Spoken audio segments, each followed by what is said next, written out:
ମୁଁ କହୁଛି ପ୍ରତାପ ଜେନା ତାଙ୍କ ଇତିହାସ ଜାଣିନାହାନ୍ତି କି ଜଣେ ସ୍ୱାଧୀନତା ସଂଗ୍ରାମୀର ଦାୟାଦ ସିଏ କେନ୍ଦୁ ଲିପ୍ର ଆନ୍ଦୋଳନରୁ ବଢ଼ିଛନ୍ତି ସିଏ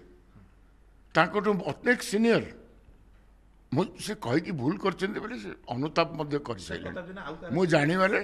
ସିଏ ମଧ୍ୟ ଅନୁତାପ କରିଛନ୍ତି।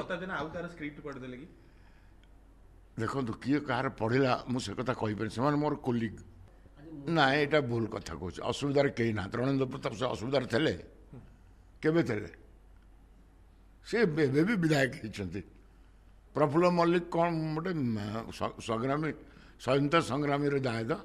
ହାରିଛନ୍ତି ତ ସେମିତି ନବୀନ ପଟ୍ଟନାୟକ ବି ତେଣୁ ହାରିଗଲେ କ'ଣ ହେଲା ସେଠୁ ଭାସ୍କର ରାଓ ପରି ନେତା ଯେ କି ମାନେ ଅନଡିଭାଇଡେଡ୍ କୋରାପୁଟର ନେତା ବିଜେଡି ସଂଗଠନ ମାନେ ଭାସ୍କର ରାଓ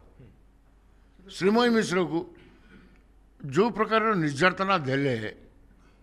ଛିଡ଼ା ହେବୁ ବୁଲିଲେ ଏମ୍ଏଲ୍ଏ ମାନଙ୍କୁ କୁହାଲା ଇଏ ଆମ କ୍ୟାଣ୍ଡିଡେଟ୍ ତେଣୁ ତାକୁ ଗୋଟେ ଏମିତି ଅଣଦେଖା କଲ ଦଳରେ କେଉଁଠି ରଖିଲ ବି ନାହିଁ ତେଣୁ ସିଏ ତାର କହୁଛି ଯେଉଁମାନେ କହୁଛନ୍ତି ଅନ୍ତତଃ କ'ଣ ବୁଝନ୍ତୁ ତାଙ୍କ ଗ୍ରିଭିଏନ୍ସଟା କେତେ ଜେନ୍ୟୁଇନ୍ ନ ବୁଝିକି ଯଦି ଅନ୍ୟମାନେ ଗୋଟେ ଆକ୍ସନ୍ ନେବେ ଏଇଟା ଗୋଟେ ଡେମୋକ୍ରେଟିକ୍ ଦଳର ସମସ୍ତଙ୍କ ଗ୍ରିଭିଏନ୍ସ ଜେନ୍ୟୁଇନ୍ ଠିକ୍ କହିଥିଲେ ମୁଁ ତ ଯାହା କହିବାର ଥରେ କହିଲି ଏତେ ପଚାରନା